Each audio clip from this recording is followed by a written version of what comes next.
સચિદાનંદ ભગવાનની જય.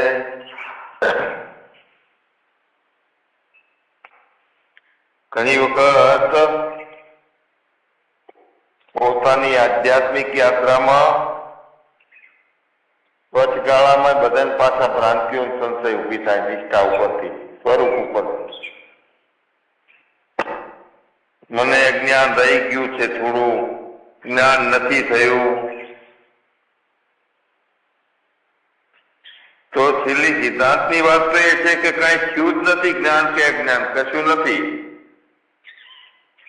એ એક નિશ્ચય પાકો પેલો એની અંદર હોવો જોઈએ, પછી ભ્રાંતિ નિવારણ માટેનું કાર્ય કરવું જોઈએ. એક સિદ્ધાંત એ છે કે કઈ થયું જ નથી, બીજો બન્યો નથી, બીજું નથી, કાંઈ થયું નથી. જ્ઞાને નથી થયું, અજ્ઞાને નથી થયું, કશું જ નથી. એ સિદ્ધાંતને રાખીએ પછી ભ્રાંતિઓ નિવારણ માટેનો પ્રયાસ કરીએ તો ભ્રાંતિઓ કહે નહીં, જે સમજવાનું છે એ સમજાઈ જાય. તો આપણને એક વિચાર થાય કે કાંઈ નથી તો કોને ગોતું છું? તો તમે હાજરા હાજર છો, ગોતવાની ભ્રાંતિ હતી. આપણે હાજરા હાજર છીએ, ગોતવાની હતી એ ભ્રાંતિ હતી. બીજું બધું દેખાય છે એનું શું? તો તમારા સિવાય બીજું કઈ નથી. તો બીજું માનવું એ ભ્રાંતિ છે. તો ભાઈ આપણા સિવાય બીજું નથી તો કેમ બીજું માનવું?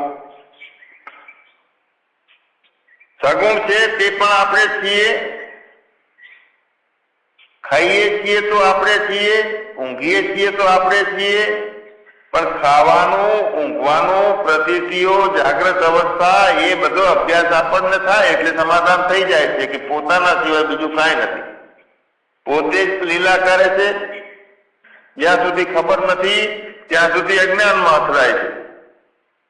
ખબર નથી અને ભ્રાંતિઓનું નિવારણ થયા છતાંય અંદર સંસ્કારો મૂળિયામાં રહી ગયેલા હોય છે, તો પાછું બીજું કંઈક છે એવું લાગે છે.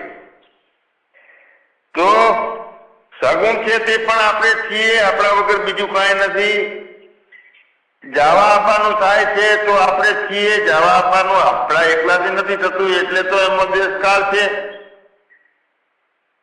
ઘણો રાજીપો કે ઘણું ખીજાવાનું આપણા નથી આવતું, થાય છે તો કેમ કે 3 ગુણો છે, રજોગુણ છે, સત્વગુણ છે, તમોગુણ છે.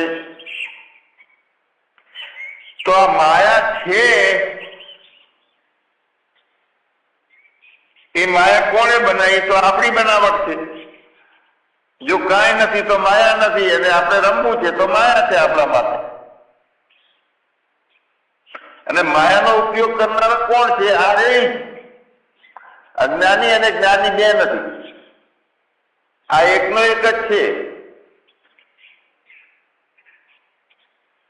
ઉપયોગ એ આપણે કરીએ છીએ, પણ બે નો સંસ્કાર રાખી અને એકને દૂર કરવા જઈએ છીએ, એકને પકડવા જઈએ છીએ, ત્યાં સુધી તકલીફ પડે છે.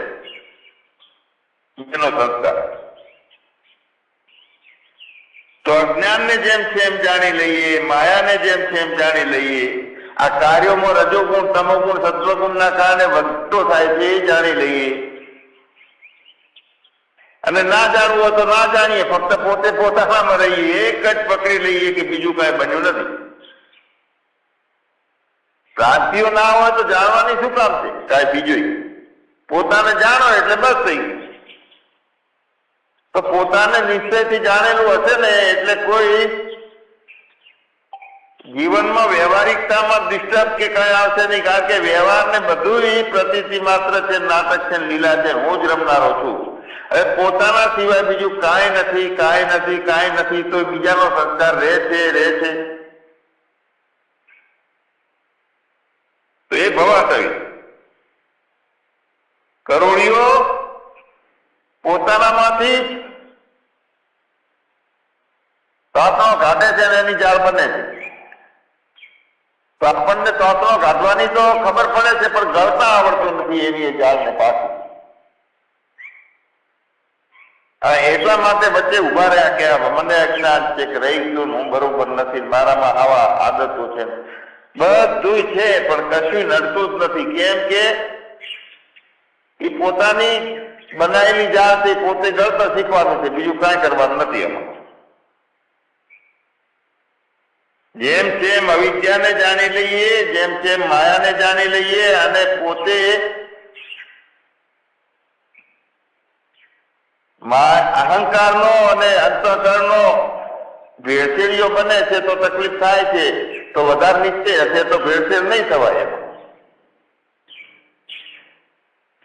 એટલે જાણ્યું નથી એટલે ભ્રાંતિઓ છે, જેમ છે એમ જાણ્યું નથી એટલે. તો એ કોનામાં છે ભ્રાંતિઓ? બીજો ઉભો છે એમાં તો ના, બધું બીજું ઉભું થયું એ ભ્રાંતિ છે, અહંકાર જે છે. અને એના કારણે પછી એનું અહંકાર વાળાનું જીવન છે. જાણ્યું નથી તોય તમે નથી જાણ્યું, ખોટું જાણ્યું છે તોય તમે જ જાણ્યું છે, સાચું જાણવાના છો તમે જ જાણવાના છો, સમાધાન થવાનું છે તમને જ થવાનું છે. માયા નડે છે એ તમને જ નડે છે, અવિદ્યા નડે છે એ તમને જ નડે છે. તો ખબર રાખીએ કે કયા ખાતામાં પગ પડે છે એટલે પડે છે, કઈ ભ્રાંતિ છે, કેટલો અભ્યાસ થઈ ગયો છે, હું દેહ જ છું. તો આંખી જેટલી જેટલી છે ગાંઠો વળી ગઈ છે, ગાંઠો છોડવાની છે પોતાના જ્ઞાનથી. તો ગાંઠો પોતાનામાં છે અને પોતાનામાં છૂટશે. જેને કારણે પડી છે એનો ઉપયોગથી જ છૂટશે. મન બુદ્ધિથી ગાંઠો થઈ છે ચેતનાથી, તો એ ગાંઠો એનાથી છૂટી જશે. સાક્ષી બનીને પોતાને અનુભવવાનો છે, ચોખ્ખે ચોખ્ખા થઈ જઈએ આપણે. અશુદ્ધિ છે ત્યારે આ બધી તકલીફ છે, શુદ્ધિ છે પોતાનામાં તો કઈ તકલીફ નથી. તો અશુદ્ધિ એ પોતાનામાં છે, શુદ્ધિ એ પોતાનામાં થશે. કારણ કે તમે એક જ છો, આપણે એક જ છીએ. ઉભું કર્યું છે અનેક જાતનું અનેકપણું માનવાનું, તો એ સમાધાન આપણે કેળવવાનું છે. આપણે એક છીએ પાકો નિશ્ચય, એકમ નિત્યમ. કેવો છે? તો વિમલમ અચલમ, બધાનો સાક્ષી. તો ભગવાન આપણે અહંકારની સાથે ના જઈએ, ગોતવાનું બંધ કરીએ. તો બંધ કરવું પડે છે ટેમ્પરરી, બાકી બંધ કરવું એ ભ્રાંતિ છે, ચાલુ છે એ ભ્રાંતિ છે. ગોતવાનું બંધ કરીએ, ભ્રાંતિ જ મુખ્ય છે, બીજું કાંઈ નથી. ભ્રાંતિ કાઢવી એટલે શું કાઢવું?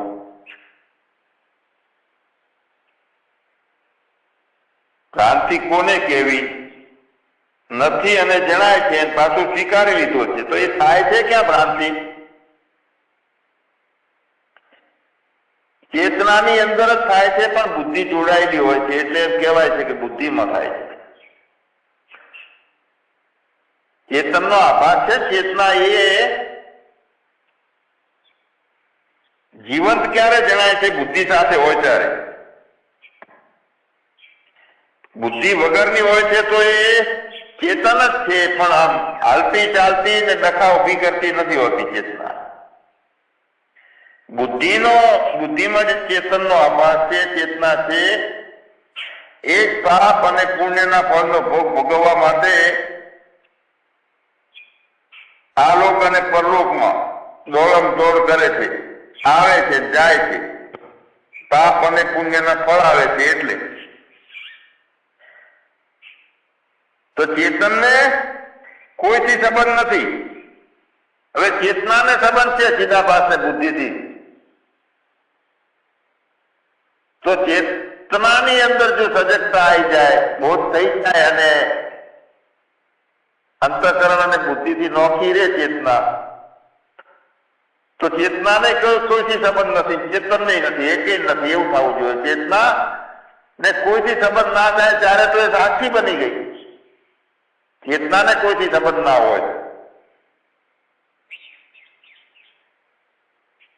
હવે ઘડાની અંદર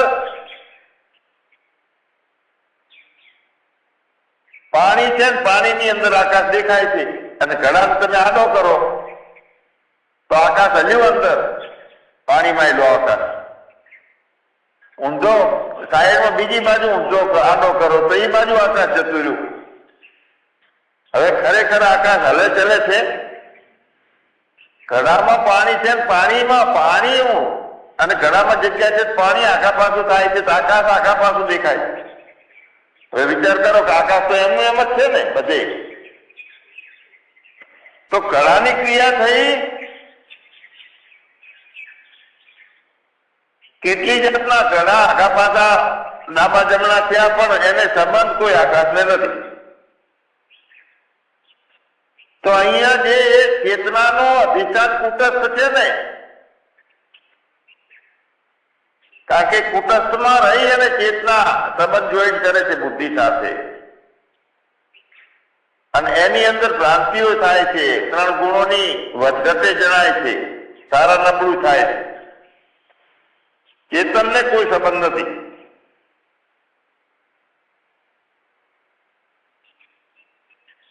તો આકાશની ક્રિયાઓ જણાય છે બધી. ઘડામાં પાણી છે, એમાં હલતું ચાલતું દેખાય છે, પણ ઘડાની અંદર પાણી વગરનું જે છે એમાં આકાશ છે તો એ ક્રિયા વગરનું છે. તો એની અંદર પાસે ઘડાનું પાણી બીજે લઈ જઈએ છીએ તો એના ભેગું આકાશ ઈનું જાય છે કે હતું જ બધે. આ પાણીનો લોટો છે એ પાણીથી ભરીને લઈ જઈએ તો અલગ તોલગ થાય છે. ખાલી લોટો લઈને ગયા હોય ક્યાંય તો એમાં આકાશ તો એમનું એમ જ છે. પાણીના લોટાની અંદર છે એટલે હલતું ચાલતું દેખાય. અંદર તારાનું પ્રતિબિંબ પડતું હોય, ચંદ્રમાય દેખાતો એ હલતું ચાલતું દેખાય. તો ઘટાકાશ જેમ ક્રિયા વગરનું છે, એકરસ અને શાંત છે, તેમ આ આભાસ જે છે ચેતના છે. ચેતના પણ એ ચેતનના સ્વરૂપે જ છે. જો બુદ્ધિ અંતઃકરણમાં ભર્યું ના હોય તો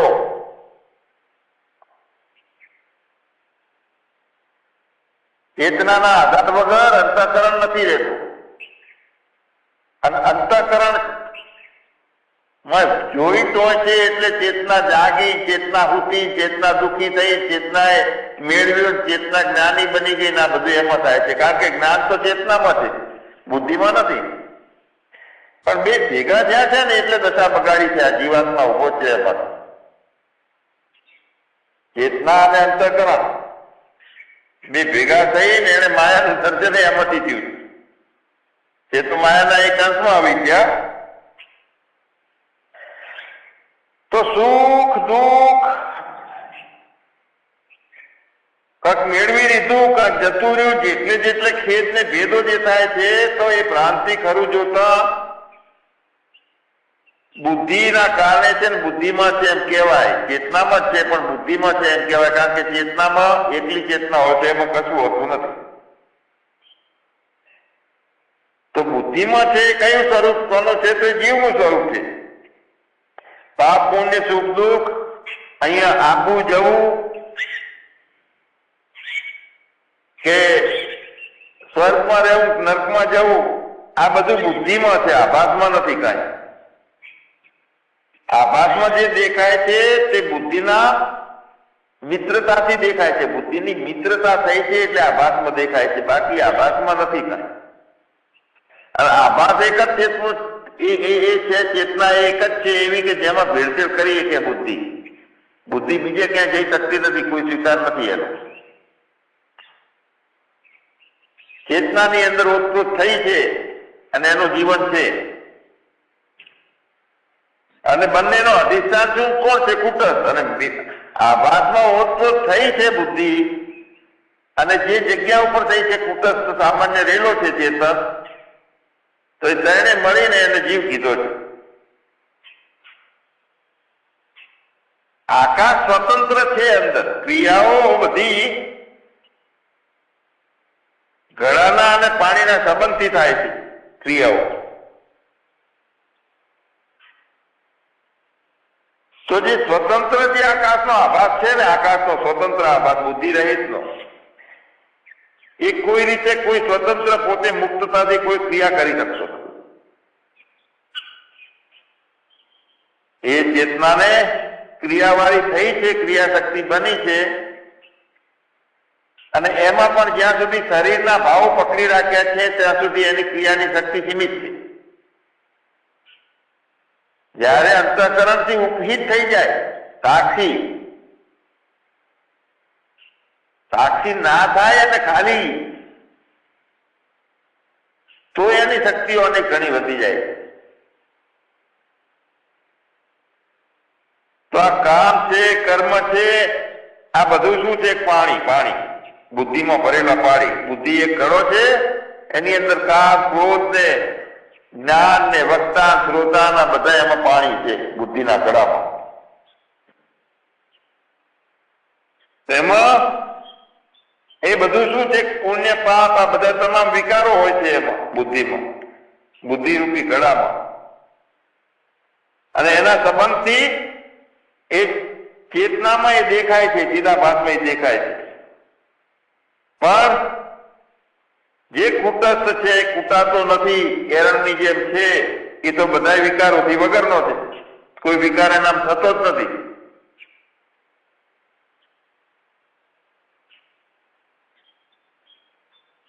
તો ભૂલ ક્યાં પડે છે, ભ્રાંતિઓ કેમ પડે છે? કે આપણે શરૂઆતમાં એક વાત કરી કે ના કુછ હે ના કુછ હુઆ ના હોવનહાર, એ વાતને દ્રઢ કરીએ, પછી ભ્રાંતિઓને ઈચ્છા થાય તો સમાધાન કરીએ, ના થાય તો ના કરીએ. બાકી હાજરા હાજર એક જ તત્વ છે, બીજું કાંઈ છે નહીં. અને ચેતન એક જ છે, બીજું કાંઈ છે નહીં.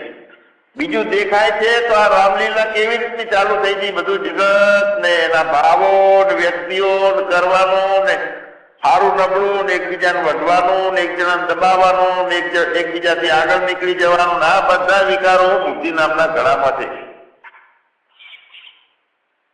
એ કેમ થયા છે? તો એને મહત્વ આવ્યું બુદ્ધિને, અંતઃકરણને અને બીજાપણાને. એટલે બાકી એક સિવાય બીજું કાંઈ નથી. કાંઈ નથી તો કોણ ખોવાનો છે? કોઈ નહીં. કોઈ ખોવાનો નથી, કોને ગોતવો છે? તો કોઈ જ નહીં. પણ જે કઈ વાણી, શબ્દો, 5 મહાભૂતો, 3 ગુણોની રમત, આ બધું 5 મહાભૂત ને 3 ગુણોની રમત, આ આંખો ને આંખનો ઠાક બધો ઉભો કર્યો છે. એ ભ્રાંતિના કારણે ઠાક ઉભો કર્યો છે.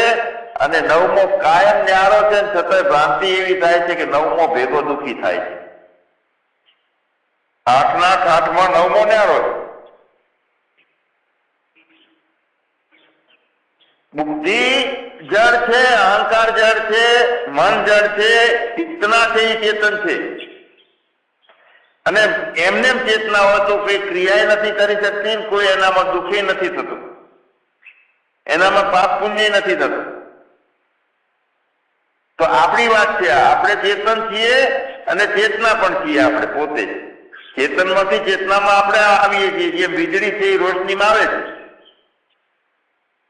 હવે ગોઠો પાડવી આપણે અજ્ઞાનના કારણે ગોઠો ઉભી કરી છે અંદર, અને ઉભી કરી છે એ બુદ્ધિમાં વિકારો દેખાય છે. એ ચિદાભાસમાં ચેતનામાં સંબંધ થયો છે, એટલે કે ચેતના એવો સ્વીકાર કરી લે છે કે મારામાં છે આ બધું, બાકી નથી.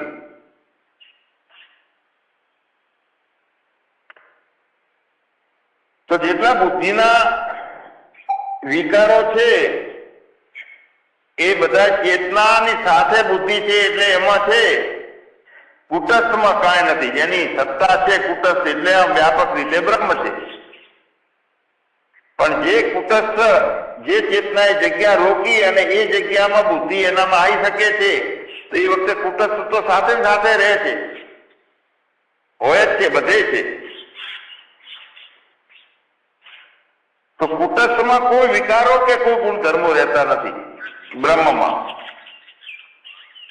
તો એ જીવપણાના ધર્મ છે એ ક્યાં હોય છે? કુટસ્થમાં નથી હોતા. તો એ ભેળસેળ થયેલી ચેતનામાં, ચિદાભાસમાં છે, અંતઃકરણ વાળી. અને પાછા એ કુટસ્થમાં અજ્ઞાનથી પ્રતીત થાય છે. ચેતના છે, ચેતન છે ને, એટલે એ માને છે કે હું અસંગી નથી. પણ જેનો એનો બાપ છે ચેતનાનો, ચેતન, એ ચેતન છે ને એના કારણે એને સત્તા મળી છે. તું એ ચેતન જા.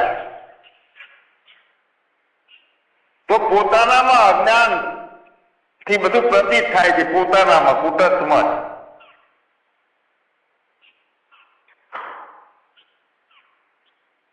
બુદ્ધિમાં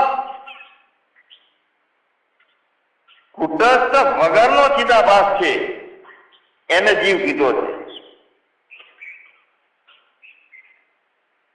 અને બુદ્ધિમાં કુટસ્થ વગરનો ચિદાભાસ જ છે, છતાંય પ્રતીતિ એવી લાગે છે કે હું સાથે છું અને દુઃખી થઉં છું.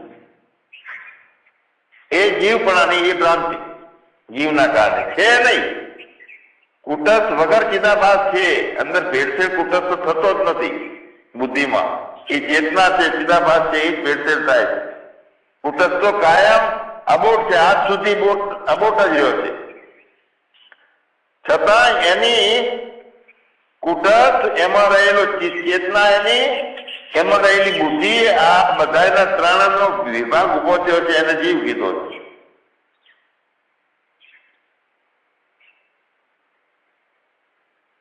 તો અજ્ઞાન કોનામાં? જીવમાં કે પછી માયામાં? માયા ક્યાં છે?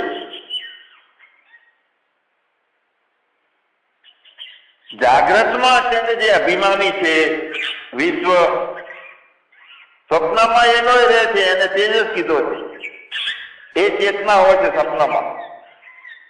જાગ્રતની ચેતના છે એને વિશ્વ કીધું, સ્વપ્નની ચેતના છે એને તેજસ કીધી, અને સુષુપ્તિમાં અભિમાની જે છે એ પ્રાજ્ઞ છે.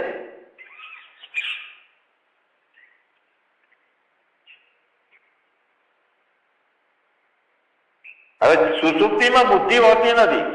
બુદ્ધિ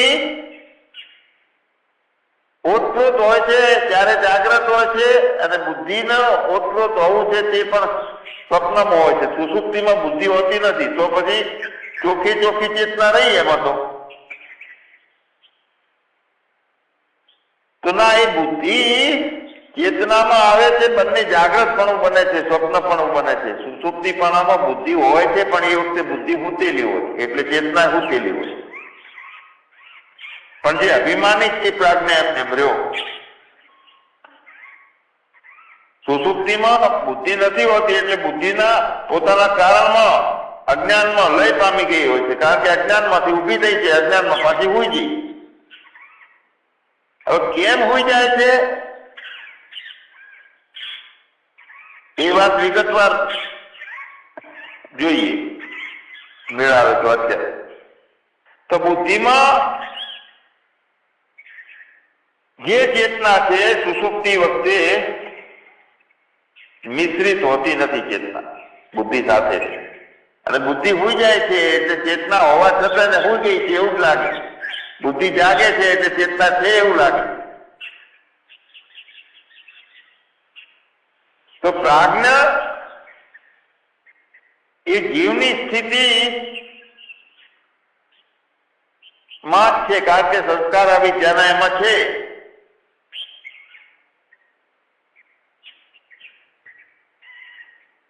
સુષુપ્તિમાં જે ચેતનાનું પ્રતિબિંબ સાથે જે અજ્ઞાનનો અંશ છે. અજ્ઞાન શું છે? તો વ્યક્તિ અજ્ઞાન છે અને સમષ્ટિની માયા છે. વ્યક્તિ અજ્ઞાનમાં જે ચેતનનો આભાસ, હવે આભાસ પડે છે કોનામાં? પડે છે કોનો? તો પડે છે ચેતનમાં, પડે છે ચેતનામાં. પ્રતિબિંબ જેનું પડ્યું પ્રતિબિંબ, જેમાં પડ્યું પ્રતિબિંબ. આવું પરબતસિંહ બાપુ કહેતા ઘણી વખત. હવે પ્રતિબિંબ પર એકલું રહે, બીજું કઈ ભેળસેળ ના થયું હોય તો કમ્પ્લેટ ચેતન જ છે, ચેતનામાં ઝીલાય. જેમ ચોખ્ખા અરીસામાં આપણું ચોખ્ખું મોઢું ઝીલાય છે. હવે એમાં સફેદ ડાઘા, કાળા ડાઘા અરીસામાં બધું ધૂંધળા થઈ ગયેલા હોય એટલે પ્રતિબિંબ જેમ તેમ ના દેખાય. એમ ગંદી ચેતના હોય બુદ્ધિ સાથે ઓતપ્રોત હોવા છતાં સારી ચેતના હોય તો તે સાક્ષી છે, પણ ગંદી ચેતના હોય છે ત્યારે એ જીવ છે.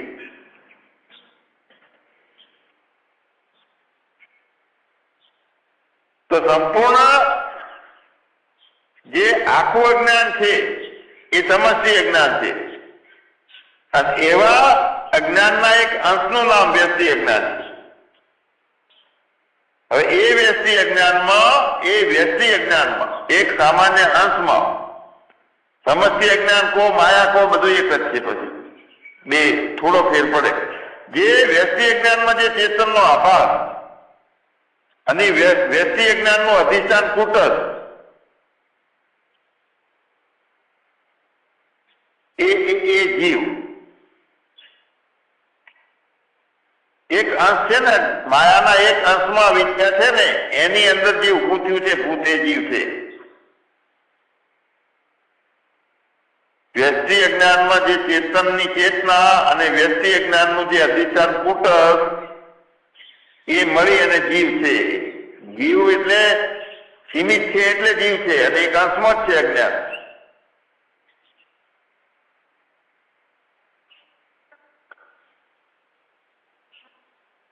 તો માયા જે છે, માયામાં ચેતનનો ચેતના અને માયાનું અધિષ્ઠાન ચેતન ઈશ્વર, એ બંને છે એને ઈશ્વર કહેવા આવે છે.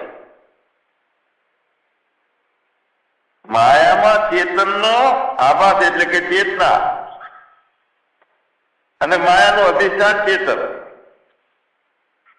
એટલે એને ઈશ્વર કહેવામાં આવે છે. હવે ગુણોની વધઘટ કેમ ભાઈ જીવાત્મા ભેળસેળ વાળો થાય છે, સુખી દુઃખી થાય છે, ઈશ્વર નથી થતો? તો માયા પોતે શુદ્ધ સત્વગુણ માંથી બને છે અને અવિદ્યા બની છે મલિન સત્વગુણ. એટલે મલિન સત્વગુણ એટલે જે સત્વગુણ ને તમોગુણ અને સજોગુણ દબાવતા હોય એ મલિન કહેવાય, અને જે સત્વગુણ ને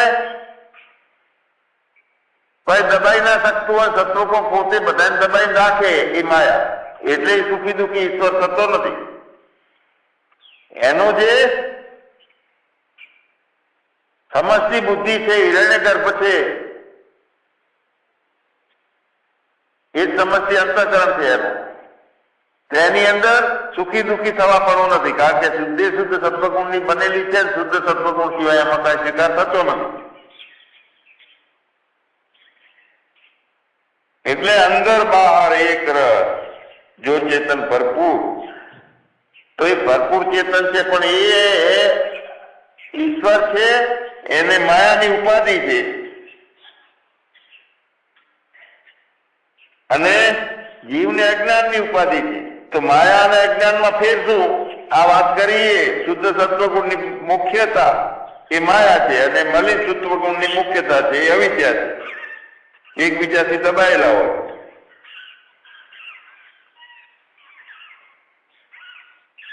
તો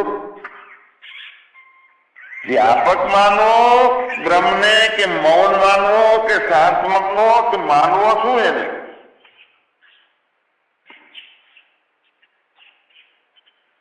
તો જેના દ્વારા સર્વને બધું જણાય છે, જેના કારણે, સત્તાના કારણે, અને બધું નથી એવું પણ જણાય છે, બધું છે એમ જણાય છે, જેની સત્તાના કારણે એ સાક્ષી છે. એ પ્રજ્ઞાન બ્રહ્મ, પ્રજ્ઞાનમ બ્રહ્મ જે કીધો એ, તો એ કોણ છે? એ આપણો પોતાનો આત્મા છે. સો હે મેરો આત્મા.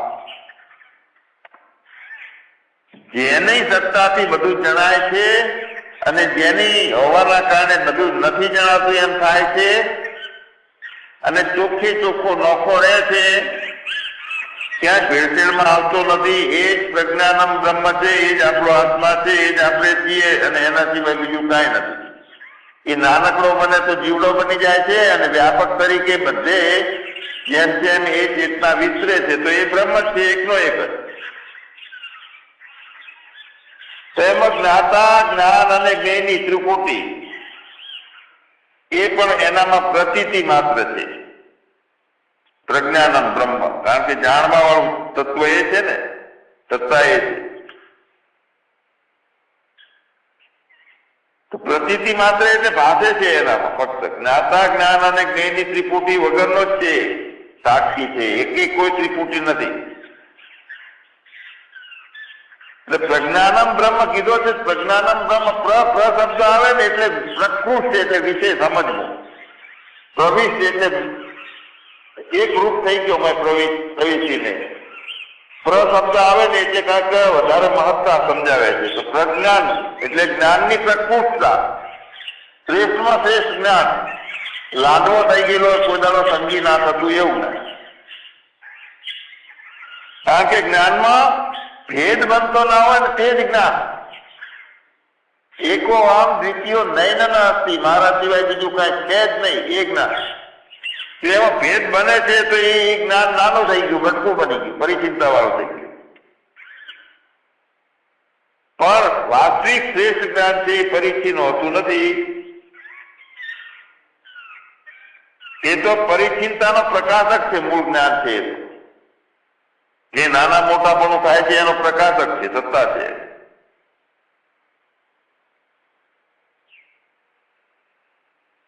તો ભગવાન પોતાની ચેતનાની ખબર પડે કે ક્યાં ક્યાં ભૂલ થાય છે, કેવા ભેદો થાય છે, ક્યાં માયા નડે છે, કેવી અવિદ્યા છે. તો એ બધા વાળો છે, પણ છે એકનો એક, એમાં કોઈ ફેર નથી. જેમ બે જણા બે પણ લાગે છે કે હું અજ્ઞાન વાળો હું છું, પેલો જ્ઞાન વાળો છું.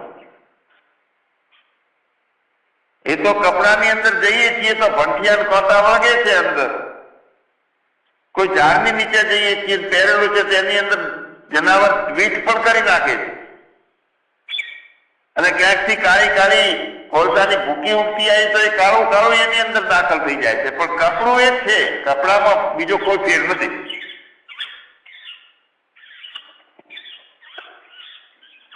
તો મૂળ સિદ્ધાંતો જે છે, મૂળ સમજવાનું જે છે તે આ છે કે મેરે અપને સિવા કુછ નહીં, એ વાતનો કમ્પ્લીટ સ્વીકાર. અને પછી જીવન એટલે સાચી વિચાર દશા ચાલુ થશે આપણી. અને એ ચેતના હિમાલયની જેમ સ્થિર, સમુદ્રની જેમ વ્યાપક, એકની એક ચેતના. અને ચોખ્ખી નિર્મળ, એની અંદર ચેતન સદાય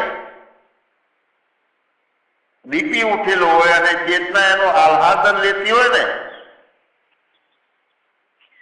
એ રાધા રૂપે એ ચેતના કૃષ્ણ સાથે ઓતપ્રોત જ રહે. પછી ચેતન ને ચેતના બે રોકવું નથી પડતું. ચણાના બે ફાડિયા હોય ને એકબીજા સાથે જોડાયેલા હોય, પણ ચણો તો એક જ ઉપર પોતરું હોય છે. તો એક છે માયા, એક છે રાધા ને એક છે કૃષ્ણ. અનભિન્ન છે અને અભિન્ન પણ છે. તો પોતાની ચેતનાને ઠાકઠીક કરીએ અને કદીએ સંશય ના કરીએ કે બીજો છું, બીજો છે નહીં, એકનો એક જ છે. ખાવાનું એવું લાગે છે તો કેમ લાગે છે? તો બુદ્ધિ સાથેનું જોડાણ કર્યું છે.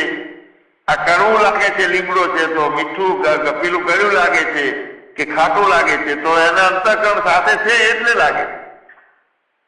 ગમો અણગમો આવે છે તો અંતઃકરણ સાથે છે એટલે એવું થાય. રુચિ અરુચિ આવશે, પણ પોતાનું હોવું જ છે. અને પોતાનું જે લક્ષણ જે છે એ જેમ ફીટ બેસી ગયેલું હોય કે મેરા સતચિત્ત આનંદ રૂપ કોઈ જાણે.